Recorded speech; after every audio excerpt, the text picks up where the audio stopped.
Hi everyone! So I wanted to kind of talk about calories on a raw foods diet, which I know a lot of you raw foodies already know this, and a lot of other raw food channels always talk about this, but it's very important, I think, and these are just my thoughts and opinions on it too. I gotta put my 2 cents worth in, you know. So calories on raw, I know that's one difficult thing. I guess well, it can be difficult, but it's actually fairly easy though too, depending on what type of fruits you're eating.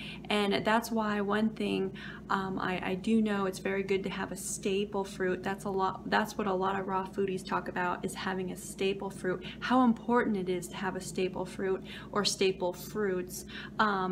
Fruits that you eat that are higher calorie, that give you the bulk of your energy, you know, the bulk of the stuff that you need every day. And but besides the point, there is, I know the calories on a raw foods diet, of course, is much lower than a standard American diet.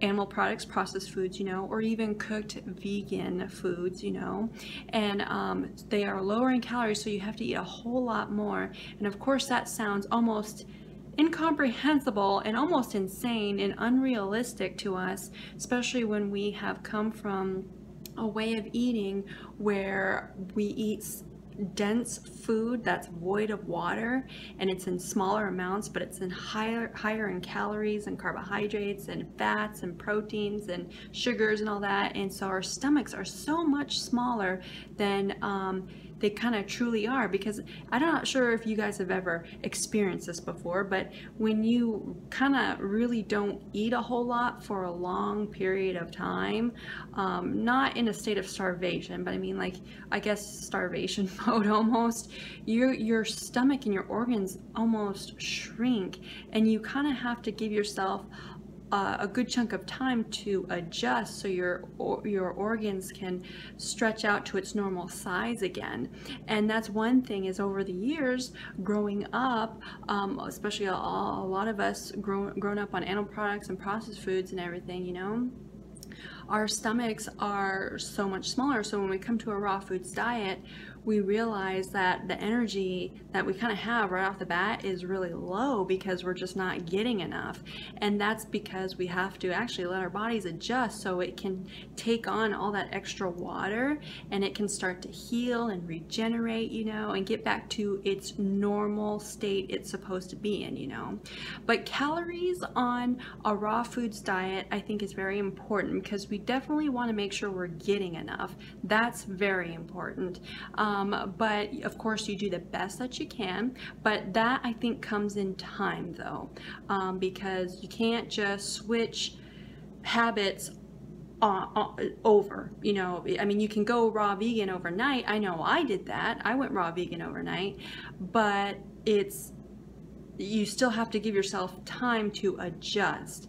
You know, you still have to give your body time to, I guess you could say, acclimate to the difference of just the volume, the textures, the flavors, and everything in the foods that you are now eating, and the food versus the foods that you cut out and everything. But that's one thing I know in a lot of well, like the calories in raw, I mean, the amount of calories that you need, I know a lot of people say you need to get like 2,000 or 2,500 plus calories in every day. That's what you need to sustain your body. But you know what? I agree, but I also disagree. And I know this can be very testy with some people, so I'm not asking for a debate here, guys. These are just generally my general thoughts and opinions on the subject matter, okay? Because I know for me personally, and from what I've seen from other people, I agree, but I also disagree, because not everybody is going to require the same amount of calories, because your age, your sex, your height, your activity level, the climate you live in, the environment you're in, your stress level, the amount of work that you do, all of that affects your energy needs. I mean, if you are a sedentary person, it's a given that you're not going to require or even want or even desire a lot of food. And I know that's how it is for me, and that's why in a lot of my what I eat in a day videos, it's not like a lot of other raw foodies out there, like their what I eat in a day videos. I don't like to cram the calories in. I am not someone who wants to cram volumes and volumes of food in. I like to intuitively eat and eat when my body needs food and the type of food, type of produce it's desiring, and the amounts that it's desiring. And for me personally, I do not, I mean, I used to be a high activity person. Like, it was before I was raw vegan, and that's what led me to my raw vegan lifestyle and the change in my health. Was I was so active to the point to where I could not stop. I was over exercising, but I was severely under eating also, and I ran into severe physical problems, and so that's what led me to my change. And I did a whole video on that, and so that's in a whole nother video. But I mean, I have felt the effects of low energy, and then I have felt the effects of over exercising, too much exercise, and how much the body really needs. And I know for me now that I don't exercise like a mad woman anymore, I can see my food intake, well, it's different, because when you're healing from under eating and just not eating enough, it's different, and it kind of takes time. But I do know that that even on a raw foods diet, just without heavy exercise or consistent exercise every day, you're still not going to desire a lot of food. So your food intake is going to be much lower. And but it's interesting because your body's good. It's a-okay on that, even though it's not 2,000, 2,500 calories or 3,000 calories, you know, because your body's not needing that much energy, you know. But of course, if you're exercising moderately or high intensity every day, for whatever you're doing or for whatever desire of fitness that you want, yeah, of course, you're going to require a whole lot more calories. You're going to require a whole lot more volume of food. You're going to go for the higher calorie fruits. You're going to go for the more denser fruits, and you're going to go for the more higher fats, nuts and seeds, or avocados and durians and coconuts all the time. Or you're gonna desire much higher protein too. And so that's why I think a lot of people, a lot of raw foodies, they go to these protein powders, these plant-based protein powders, and but then of course your green intake goes up, and then like, so everything goes up, and your salt, your sodium intake. And that's why I think a lot of other people kind of always add salt to their dishes too. I'm like, why are people adding so much sodium to their raw dishes? There's enough sodium in fruits and vegetables to begin with. But in my opinion, and that's why I don't add sodium. I don't put direct sodium in my meals at all. I am totally against that.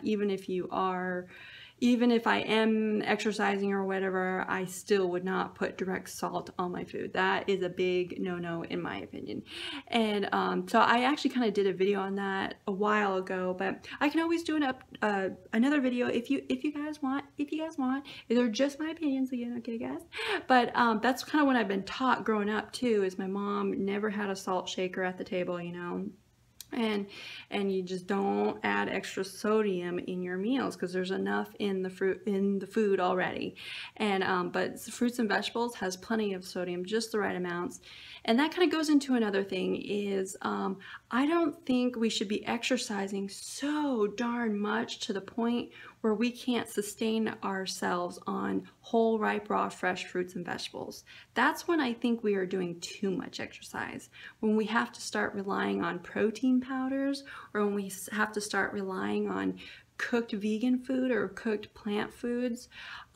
just to sustain our energy levels, then I think you're kind of doing too much exercise than you're naturally meant to do.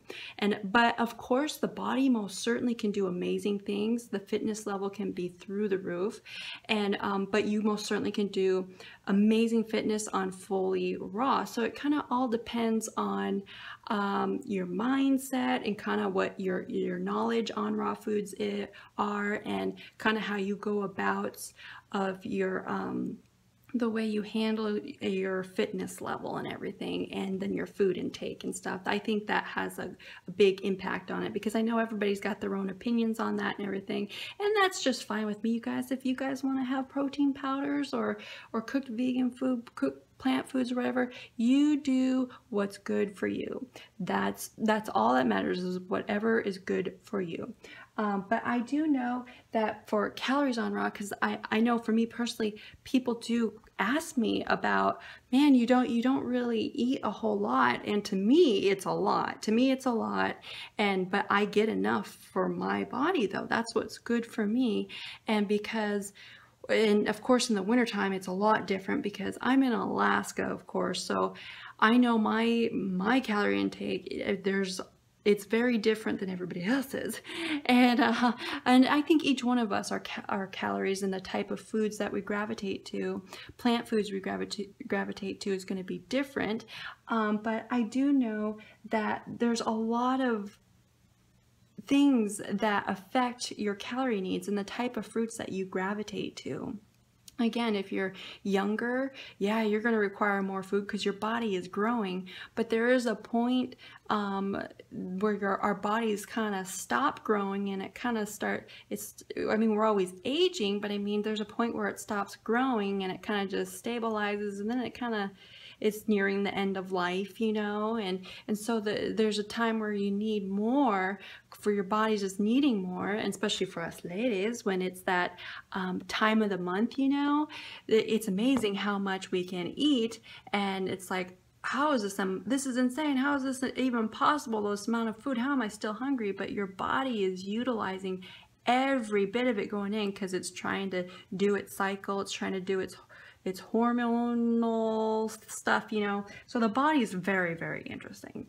But yeah, the sex, whether you're a female or a male, that affects it. And then of course your height, how tall you are, if you're short or if you're a super tall person, or you're just more muscular type person, or you're just generally naturally a more thinner type person. And then the climate. I mean, climate affects it big time. If you're in a warm climate, my goodness, I know up here in Alaska in the summertime, when we get pretty hot summer sometimes, and I know for me, when I'm in hot weather, I just like, well, I'm talking like mid 80s to lower 90s. It can get that hot up here in Alaska, but it's a dry heat, so it's actually just fine, and it feels really good actually.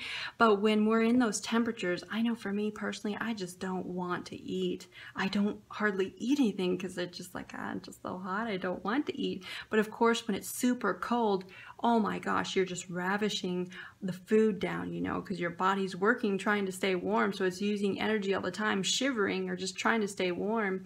And so your climate, your environment has a big impact also. So I figured I'd kind of just talk about that, guys, and that's my 2 cents worth there.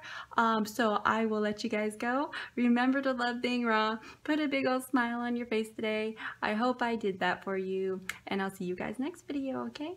Bye, guys.